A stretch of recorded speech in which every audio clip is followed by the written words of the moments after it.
Salam saudara-saudara yang diberkati Tuhan Yesus Kristus. Salam sejahtera buat saudara dimanapun saja berada. Kiranya damai dan sukacita dan penghiburan dari Roh Kudus melimpah senantiasa dalam hati dan kehidupan kita semua. Sebelum kita mendengarkan renungan firman Tuhan, mari kita sama-sama siapkan hati dan mohon hikmat Tuhan dalam mengerti kebenarannya. Mari kita berdoa. Bapa kami yang di surga, Bapa yang kami sembah dalam nama Tuhan Yesus Kristus, kami mengucap syukur atas semua yang baik yang selalu Engkau limpahkan bagi kami. Berkat perlindungan-Mu dan kasih setia-Mu, serta segala kebaikan-Mu bagi kami. Terima kasih karena Engkau masih memberikan kami kekuatan, kesehatan, dan berkat Tuhan.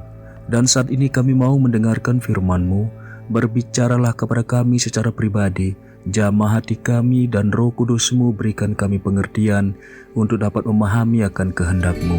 Terima kasih Tuhan, dalam nama Tuhan Yesus kami berdoa. Amin. Renungan firman Tuhan saat ini terdapat di dalam Yakobus 5 ayat 17 dan 18. Elia adalah manusia biasa sama seperti kita, dan ia telah bersungguh-sungguh berdoa supaya hujan jangan turun, dan hujan pun tidak turun di bumi selama 3 tahun dan 6 bulan. Lalu ia berdoa pula, dan langit menurunkan hujan, dan bumi pun mengeluarkan buahnya. Dalam kitab 1 Raja-Raja 17, diceritakan mengenai kekeringan yang terjadi di atas tanah Israel. Elia bernubuat mengenai masa kekeringan yang akan datang, dan kekeringan tersebut benar-benar terjadi selama 3,5 tahun. Makanan dan minuman sangat susah didapat pada masa kekeringan tersebut. Hujan tidak turun sedikit pun, sehingga ladang tidak mengeluarkan hasilnya. Rumput-rumput yang mengering mengakibatkan ternak-ternak tidak dapat diberi makan. Walaupun menjabat sebagai nabi, namun Elia tetaplah seorang manusia yang masih butuh makanan dan minuman. Pada kisah ini Tuhan menyatakan pemeliharaannya atas hambanya. Di tengah kekeringan yang sedang terjadi, tidak hanya menyediakan apa yang Elia butuhkan, namun kuasa dan mujizat Tuhan juga mengikuti langkah Elia. Apa yang menjadi rahasia Elia agar bisa tetap terpelihara dan mengalami mujizat Tuhan? Yang pertama, mentaati perintah Tuhan. Di dalam 1 Raja-Raja pasal 17 ayat 5 dan 6 dikatakan, lalu ia pergi dan ia melakukan seperti firman Tuhan. Ia pergi dan diam di tepi sungai Kerit di sebelah timur sungai Yordan. Pada waktu pagi dan petang burung-burung gagak membawa roti dan daging kepadanya, dan ia minum dari sungai itu. Tuhan memberikan perintah agar Elia pergi ke arah timur dan bersembunyi di tepi sungai Kerit. Tuhan berkata bahwa ia akan memerintahkan burung-burung gagak untuk memberi Elia makan, dan Elia juga dapat minum dari air sungai tersebut. Elia benar-benar mengikuti perintah Tuhan kepadanya. Dan ketika dia mengikuti perintah Tuhan, maka apa yang dijanjikan Tuhan benar-benar terjadi. Secara mengherankan, burung-burung gagak benar-benar datang untuk memberi Elia makan.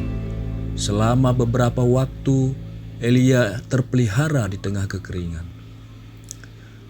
Apapun yang menjadi kekeringan dalam hidup kita, kita harus tetap mentaati firman Tuhan.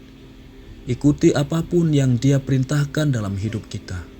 Jangan pernah melawan atau melanggar perintah Tuhan. Di saat kita melakukan kehendak-Nya, kita akan melihat bahwa penyertaan Tuhan benar-benar ada. Mujizat demi mujizat juga akan terjadi dalam hidup kita. Yang kedua, perbuatlah apa yang dapat kita lakukan. Lalu pergilah perempuan itu dan berbuat seperti yang dikatakan Elia. Maka perempuan itu dan dia serta anak perempuan itu mendapat makan beberapa waktu lamanya. Di dalam 1 Raja-Raja 17 ayat 15 dan 16 Tepung dalam tempain itu tidak habis dan minyak dalam buli-buli itu tidak berkurang, seperti firman Tuhan yang diucapkannya dengan perantaraan Elia. Tuhan memerintahkan Elia untuk pergi ke Sarfat dan memberitahu Elia bahwa ada seorang janda yang akan memberi Elia makan. Elia pun menuruti perintah Tuhan dan bertemu dengan janda di Sarfat.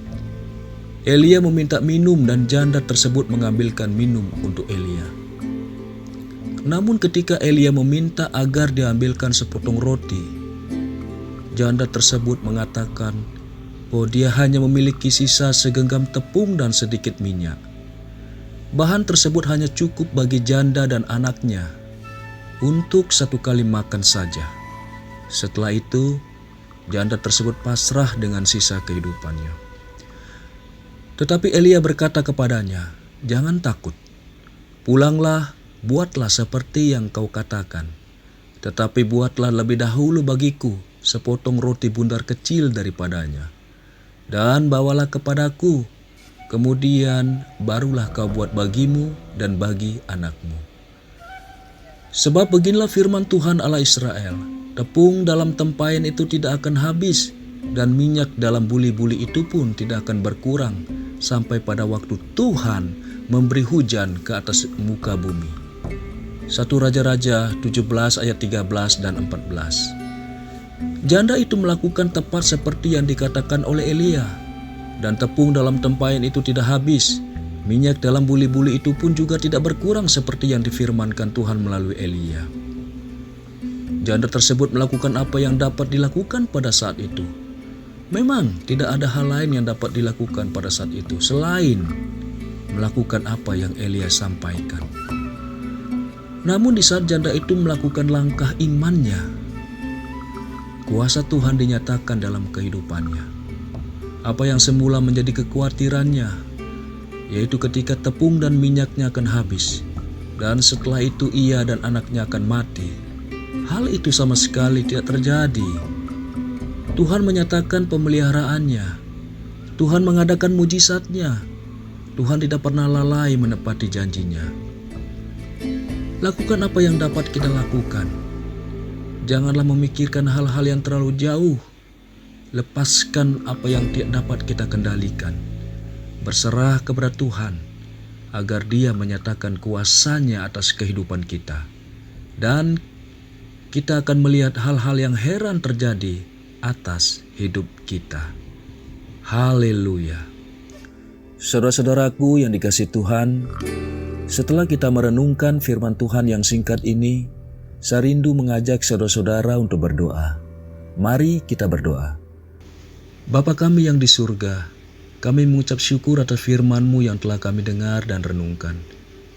Firman-Mu yang mampu mengubah hati kami dan memberi kami kekuatan yang baru dalam melakukan segala aktivitas dan rutinitas kami. Ya Tuhan, pada saat kami menghadapi situasi seperti layaknya di tengah kekeringan dan badai hidup, ajar kami belajar percaya sungguh-sungguh seperti pada seorang janda di Sarfat, melakukan perintah-Mu lebih utama dari segalanya, sehingga mujizat pun terjadi karena imannya melebihi rasa takut dan khawatir akan hidupnya. Kiranya Roh Kudus-Mu terus menuntun hati kami untuk mengerti kehendak-Mu dan menjadi pelaku firman-Mu. Terima kasih Tuhan, kami serahkan semuanya ke dalam tangan-Mu. Ampunilah segala kesalahan dan dosa kami. Kiranya berkat dan damai sejahtera serta kasih karunia Tuhan terus menjadi bahagian kami. Hanya di dalam nama Tuhan Yesus kami berdoa. Amin. Haleluya. Saudara yang kasih Tuhan, saya percaya firman Tuhan saat ini sudah menjadi berkat dan kekuatan bagi kita semua.